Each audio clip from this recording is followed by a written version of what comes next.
Good morning বন্ধুরা, টিয়ার ঘরকন্যা চ্যানেলে তোমাদের অনেক অনেক স্বাগত জানিয়ে দেখো আমি চলে এসেছি খুব সকালে। আজকে রান্না বান্না শুরু করে দিয়েছি। গ্যাসটা ধরিয়ে নিয়ে আমি একটা প্যান বসিয়ে দিয়েছি। তারপর দেখো আমি তেল দিয়ে নিয়েছি আন্দাজ মতো, তারপর 5 ফোড়ন দিয়ে নিয়েছি।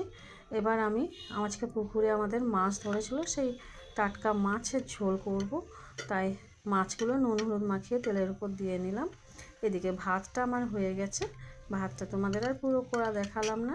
ভাতটা আমি ঠিক মতো টেবিলের মধ্যে রেখে দিলাম, আর মাছটা এদিকে উল্টো পাল্টা করে ভালো করে কড়া করে ভেজে নিচ্ছি বন্ধুরা। দেখো মাছটা ভাজা হয়ে গেছে। অমনি ছেলে চলে এসেছে একটা বাটি নিয়ে, মাছ ভাজা খাবে, নিয়ে চলে গেল। তো মাছটা আমার ভাজা হয়ে গেছে, তুলে রেখে দিচ্ছি। এবার আমি ওই মাছের কড়াইয়ে ওই তেলের মধ্যে একটু কালার হওয়ার জন্য চিনিটা দিয়ে নিলাম। আর এইদিকে মশলাটা আমি করে নিচ্ছি, পেঁয়াজ আদা লঙ্কা রসুন জিরে ধনে আর গোটা গরম মশলা। খুব সুন্দর করে মশলাটা আমি পেস্ট করে নিয়েছি। দেখো আমি কড়াইয়ের মধ্যে দিয়ে দিচ্ছি, দিয়ে দিলাম নুন, আন্দাজ মতো হলুদ, আর কালার হওয়ার জন্য কাশ্মীরি লঙ্কা গুঁড়ো। আমার বর বলেছে লাল লাল যেন মাছের ঝোলের রঙটা হয়, তাই আমি একটু কাশ্মীরি লঙ্কা গুঁড়ো দিয়ে নিলাম কালার হওয়ার জন্য, যাতে পুড়ে না যায়। তার জন্য একটু জল দিয়ে খুব সুন্দর করে মশলাটা কষিয়ে নিয়েছি।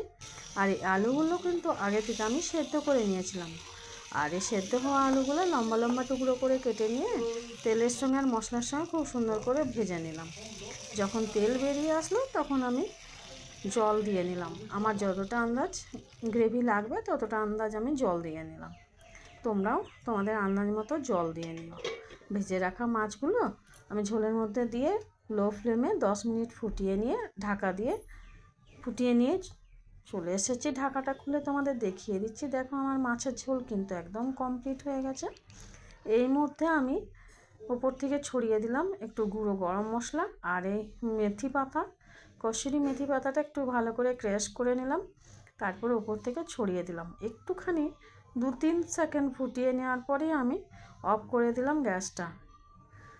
তারপর আমি ঢাকা দিয়ে বেশ খানিকক্ষণ রেখে দিলাম ঠান্ডা হওয়ার জন্য। ঠান্ডা হয়ে দেখো আমি টেবিলে নিয়ে চলে এসেছি বন্ধুরা। এবার কিন্তু আমি গ্যাসটা অফ করে ঠান্ডা করে নিয়ে চলে এসেছি। এবার আমি ভাত বেড়ে নিয়েছি। আমার বর কিন্তু মাছের ঝোল ভাত খাবে বলেছিল, লাল লাল মাছের ঝোল। দেখো আমি বানিয়ে নিয়েছি আমার বরের জন্য। বর বলেছে বলে কথা বলো। মাছটা আমি দেখো পরিবেশন করে দিচ্ছি।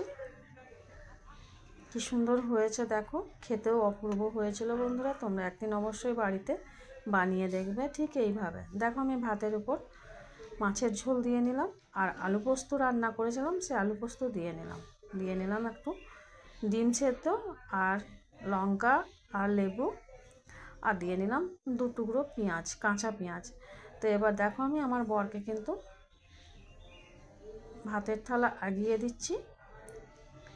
আমার বরের তো ভাতের থালা আগিয়ে দিলাম। দেখো মাছের ঝোলের কালারটা কেমন হয়েছিল অবশ্যই কমেন্ট করে জানাবে তোমরা। আর ভিডিওটা কেমন লাগলো অবশ্যই কমেন্ট করে জানাবে। লাইক একটা করতে ভুলো না, কমেন্ট অবশ্যই করবে। আর আমরাও দেখো সবাই মিলে ভাত বেড়ে নিয়েছি, এবার খেতে লেগে গিয়েছি। আমার ছেলে কিন্তু তোমাদের দেখো আজকের মাছের ঝোলটা কেমন হয়েছে তোমাদের বলে দিচ্ছে। তাহলে ফিরছি আবার অন্য কোনো ভিডিও নিয়ে। ততক্ষণে ভালো থেকো, সুস্থ থেকো, বাই।